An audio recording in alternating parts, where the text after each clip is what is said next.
of 503 Main Street, Right. in the old site of the Lilly and Burn headquarters. You can see the building doesn't look as big from the frontage, but Right. it goes back quite a bit, almost the city block. Yeah.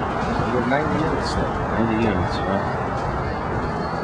And now, a lot of the residents are, they're families, young families, older families, It's very exciting to single. see this. It's such a young demographic that I sold to 5 years ago that many of them are starting families. Oh, wow. Hence, we've had a lot of turnover at the Davenport because the spaces are, for the most part, one-bedroom areas. Oh, I see. But I see. And many of those people settling in different spaces within New Rochelle? people still staying in New Rochelle. They love it Right. up here. So it's Maybe they're even buying houses, right? quite a few people at the Davenport actually bought 2 units and combined them.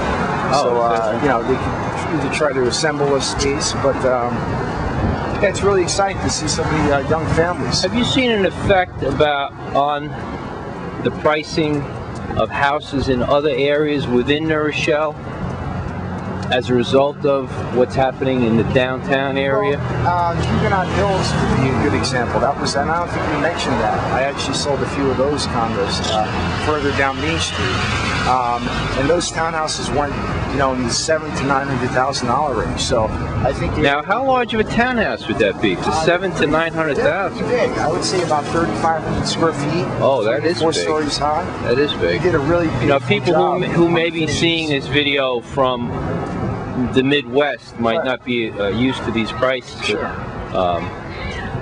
Well, you know, it's really interesting to see.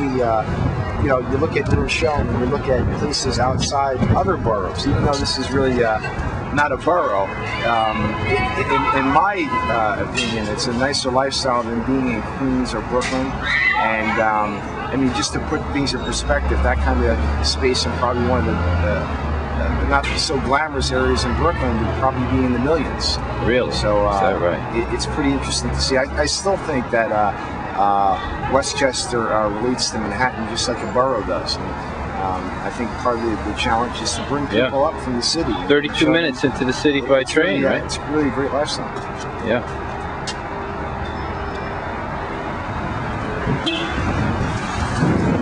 Have you seen situations where people are moving into these new developments out of perhaps older homes or other? Not so much. I think Trump did a great job at attracting what I would say empty nesters, maybe looking to downscale.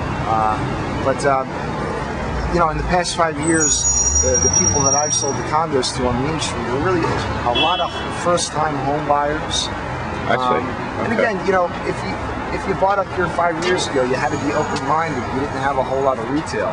Where I think maybe empty nesters that are downsizing have a little bit more money to work with, and they wouldn't mind paying a little bit more to have, you know, more of a retail component.